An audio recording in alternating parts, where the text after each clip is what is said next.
السلام عليكم ورحمة الله. بعد حمد الله والصلاة والسلام على من لا نبي بعده، ثم أما بعد. كل عام وأنتم بخير بمناسبة شهر رمضان المبارك، أعاده علينا وعليكم بالخير واليمن والبركات. طبعا في بعض الحاجات أو بعض الأحكام بنحتاجها طبعا في أول شهر رمضان المبارك. أهم شيء النية. متى تكون النية؟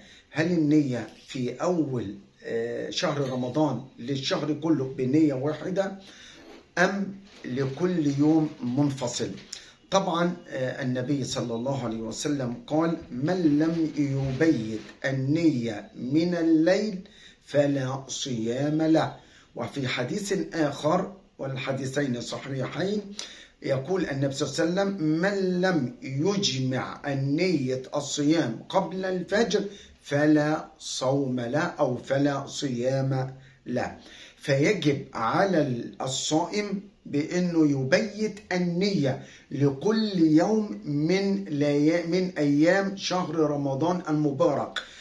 طبعا الإمام مالك قال تجزئ النية من أول شهر رمضان إلى نهاية الشهر بنية واحدة، ولكن جمهور العلماء على أن صوم رمضان لكل يوم هو منفصل عن اليوم الآخر، بمعنى اللي إذا الإنسان أفطر في أي يوم من أيام شهر رمضان مش هيعيد من الأول مثل الكفارة، فكل يوم منفصل عن الآخر. وهذا القول الراجح لأقوال أهل العلم بل لجماهير أهل العلم. متى تجب أو متى وقت النية؟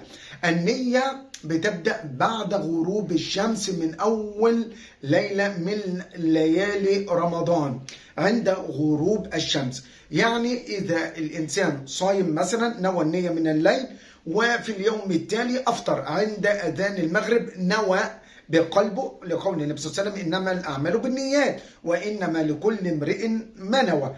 فإذا نوى بعد الإفطار أي بعد أذان المغرب أو في أذان المغرب فطر وعقد النية وعقد العزم أنه في من الغد صائم من رمضان، هنا تجزئه. لو نسى وجاء عند السحور فهو بيتسحر ليه؟ بيتسحر عشان يصوم، هنا تجزئه. بعكس صيام النافلة، إذا صام في النافلة، لأن النبي صلى الله عليه وسلم حينما كان يستيقظ من النوم يسأل أحد زوجاته السيدة عائشة، والحديث في البخاري: هل عندكم من طعام؟ تقول له لا. يقول النبي صلى الله عليه وسلم: إذا أنا صائم. فهنا تجزئ في النافلة، إذا نوى بالنهار في النافلة تجزئه، أما من رمضان لا تجزئ، فلابد النية من الليل لقول النبي صلى الله عليه وسلم.